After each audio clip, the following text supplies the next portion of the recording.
மனதை அமைதியாக வைத்திருப்பதற்கும் மனது என்ற ஒன்று இல்லாத நிலை, அதாவது ஸ்டேட் ஆஃப் நோ மைண்டிற்கும் மிகப்பெரிய வித்தியாசம் இருக்கிறது என்று ஓஷோ சொல்கிறார். அதற்காக அவர் கொடுக்கும் விளக்கங்களை இந்த வீடியோல மிஸ் பண்ணாம பாருங்க.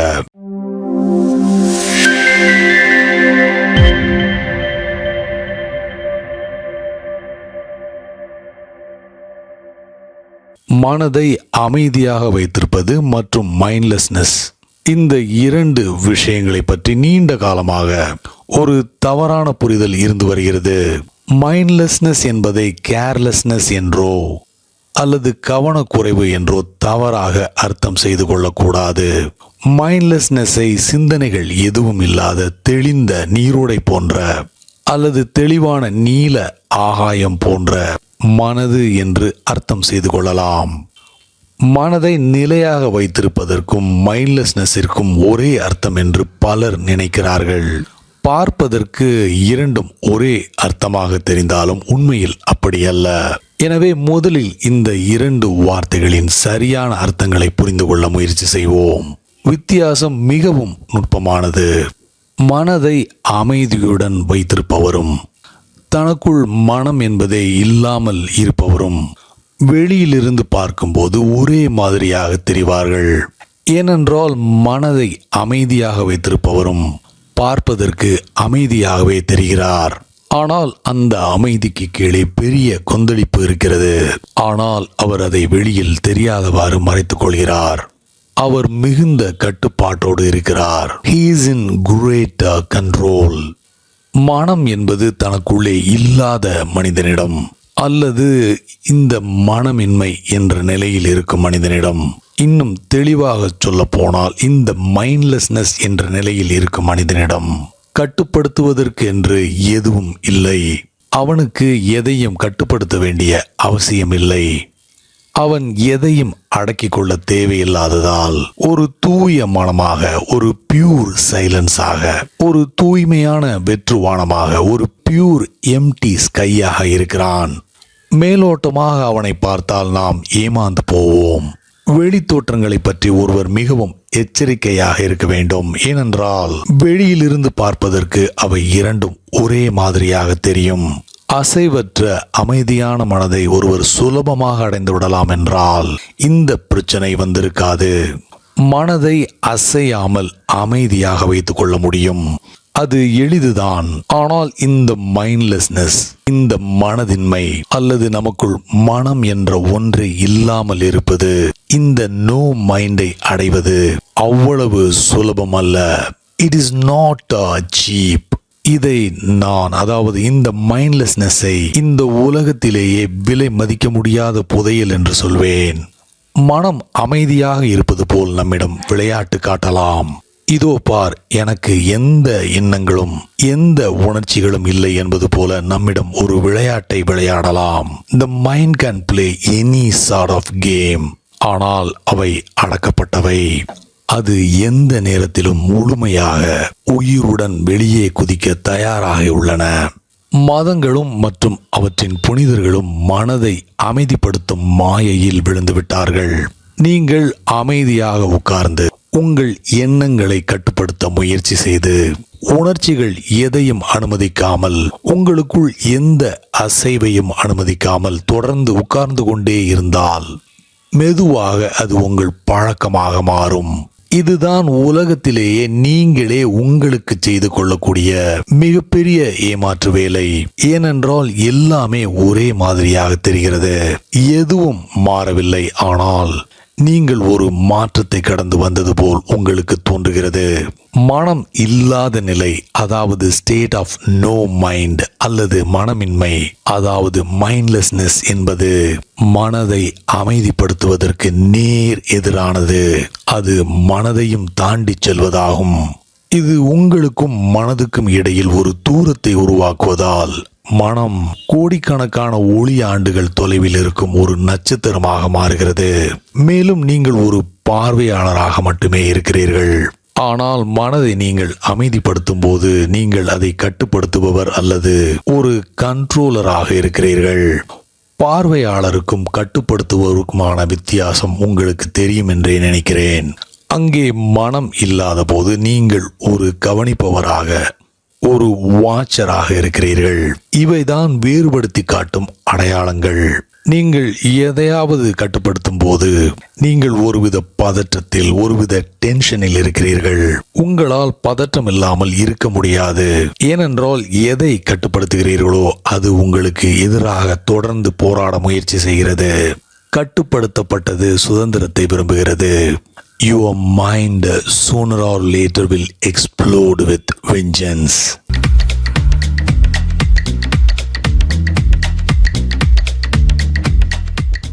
எனக்கு பிடித்த ஒரு கதை.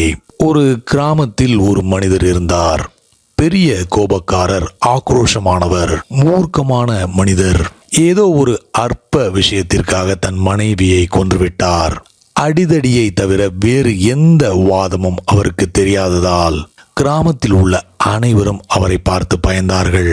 அவர் தன் மனைவியை கிணற்றில் வீசி கொன்ற அதே நாளில் கிராமத்து வழியாக ஒரு சமண துறவி கடந்து சென்று கொண்டிருந்தார். அங்கே ஒரு பெரிய கூட்டம் கூடியிருந்தது. அந்த ஜைன துறவி அந்த கோபக்கார மனிதரிடம், கோபமும் வன்முறையும் நிறைந்த இந்த மனம் உங்களை நரகத்திற்கு கொண்டு செல்லும் என்று சொன்னார். அதற்கு அந்த மனிதர், நானும் உங்களைப் போலவே அமைதியாக இருக்க விரும்புகிறேன். ஆனால் நான் என்ன செய்ய முடியும்? எனக்கு எதுவும் தெரியாது. கோபம் என்னை ஆட்கொள்ளும் போது கிட்டத்தட்ட நான் என்னை மறந்து விடுவேன். ஒரு மயக்க நிலைக்கு சென்று விடுவேன். இப்போது நான் என்னுடைய அன்பான மனைவியை கொன்றுவிட்டேன் என்று சொன்னார். துறவி அவரிடம், கோபம், வன்முறை, ஆத்திரம் நிறைந்த இந்த மனதை அமைதிப்படுத்த ஒரே வழி இந்த உலகத்தை துறப்பதுதான் என்று சொன்னார். Jainism is religion of renunciation. ஜைன துறவிகள் ஆடைகளை கூட துறந்து விடுவார்கள். இந்த மனிதனோ மிகவும் திமிர் பிடித்தவன். இது இவனுக்கு ஒரு சவாலாக இருந்தது. கூட்டத்திற்கு முன்பாக அவன் தன் துணிகளையும் தனது மனைவி இறந்து கிடந்த கிணற்றில் வீசினான். கிராம மக்கள் ஒருவரால் கூட இதை நம்பவே முடியவில்லை. அவ்வளவு ஏன், சமண துறவி கூட கொஞ்சம் பயந்து போனார். இவனுக்கு எதுவும் பைத்தியம் பிடித்து விட்டதா என்று நினைத்தார். மனைவியை கொன்ற மனிதர் துறவியின் காலில் விழுந்து, நீங்கள் இந்த துறவு நிலையை அடைய பல தசாப்தங்கள் எடுத்திருக்கலாம். நான் இந்த உலகத்தை துறக்கிறேன், எல்லாவற்றையும் துறக்கிறேன். நான் உங்கள் சீடன், எனக்கு தீட்சை வழங்குங்கள் என்றார். அவருடைய பெயர் சாந்திநாத். சாந்தி என்றால் அமைதி என்று அர்த்தம். இது பெரும்பாலும் இப்படித்தான் நடக்கிறது. நீங்கள் ஒரு அவலட்சணமான பெண்ணை பார்த்தால் பெரும்பாலும் அந்த பெண்ணின் பெயர் சுந்தரியாகத்தான் இருக்கும். இந்தியாவில் மக்கள் ஒரு வித்தியாசமான முறையை கொண்டுள்ளனர். வெள்ளை நிற தோல் உள்ள மனிதருக்கு கருப்பசாமி என்று பெயர் வைப்பார்கள். எனவே ஜைன துறவி, ஏற்கனவே உனக்கு அழகான பெயர் இருக்கிறது, நான் அதை மாற்ற மாட்டேன். ஆனால் இந்த நிமிடத்திலிருந்து அமைதியே உன் ஒவ்வொரு அசைவிலும் இருக்க வேண்டும். இதை எப்போதும் நீ நினைவில் வைத்திருக்க வேண்டும் என்றார். அந்த மனிதன் தன்னை கட்டுப்படுத்தி ஒழுக்கமாக இருக்க கற்றுக்கொண்டான். மனதை அமைதிப்படுத்தி கொண்டான். பல நாட்கள் சாப்பிடாமல் விரதம் இருந்தான். தன்னைத்தானே துன்புறுத்தி கொண்டான். விரைவில் தனது குருவை விட மிகவும் பிரபலமானான்.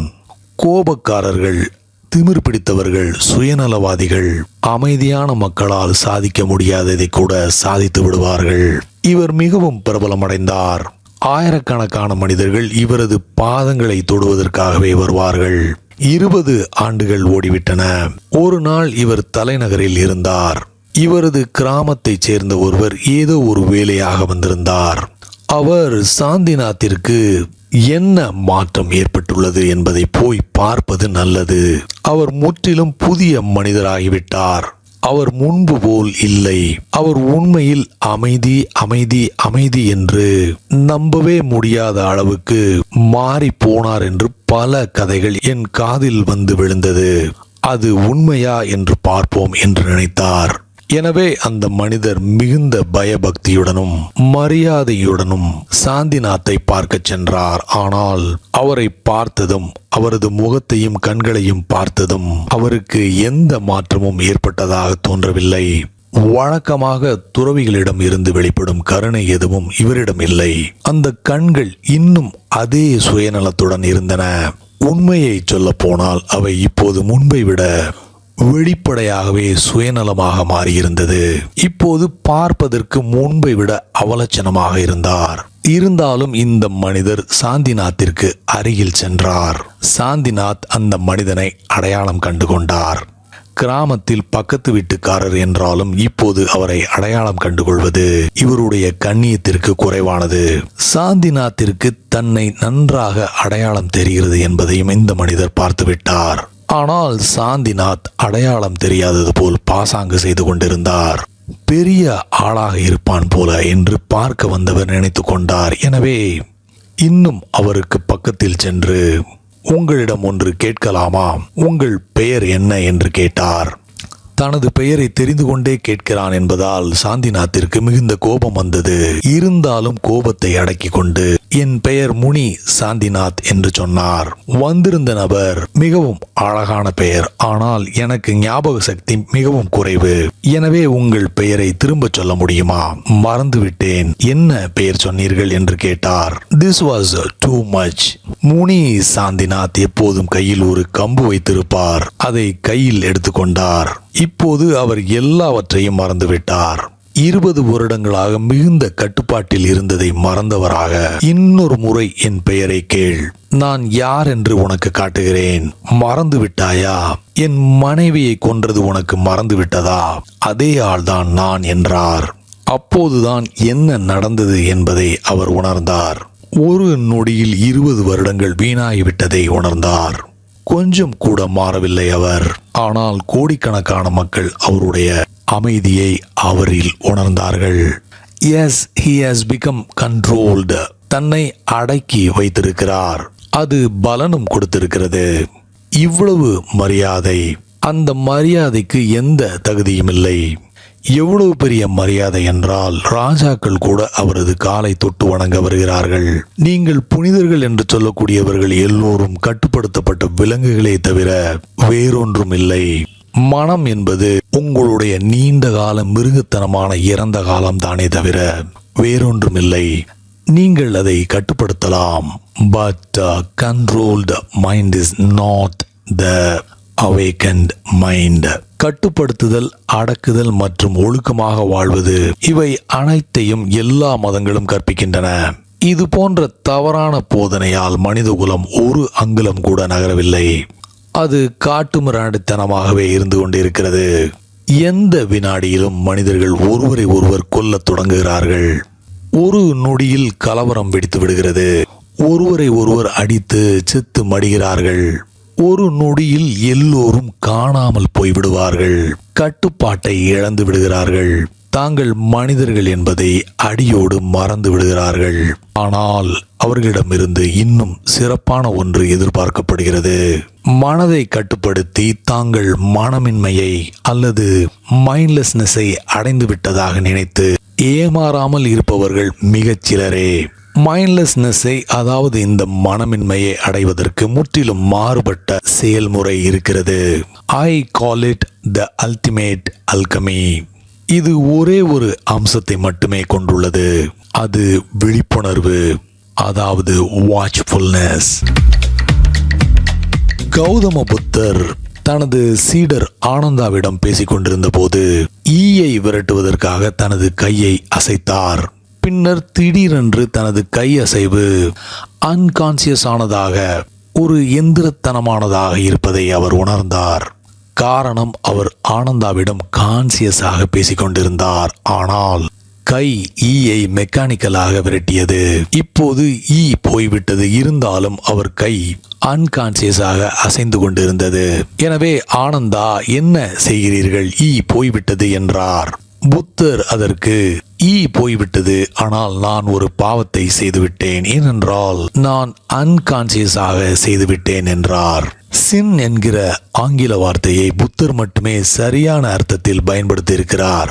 பாவம் என்ற சொல் மறதி, அறியாமை, கவனமின்மை, இயந்திரத்தனமான காரியங்களை செய்வது என்ற வார்த்தைகளின் ரூட்டிலிருந்து உருவானது.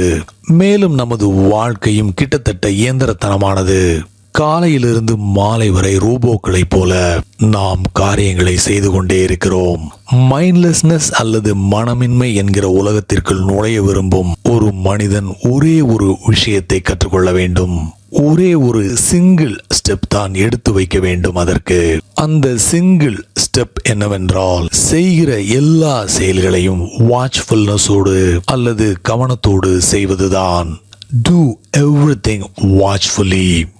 Move your hand watchfully. Open your eyes watchfully. Walk, eat, drink watchfully. ஆனால் எந்திரத்தனம் உங்களை ஒருபோதும் ஆட்கொள்ள அனுமதிக்காதீர்கள்.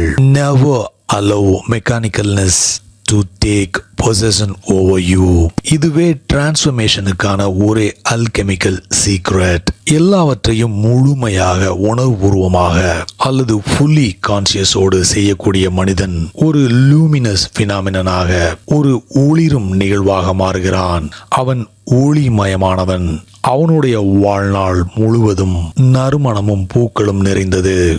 எந்திர மனிதன், மெக்கானிக்கல் மேன், இருண்ட துளைகளில், அழுக்கு துளைகளில் வாழ்கிறான். அவனுக்கு ஒளியின் உலகம் தெரியாது. அவன் ஒரு குருடனை போன்றவன்.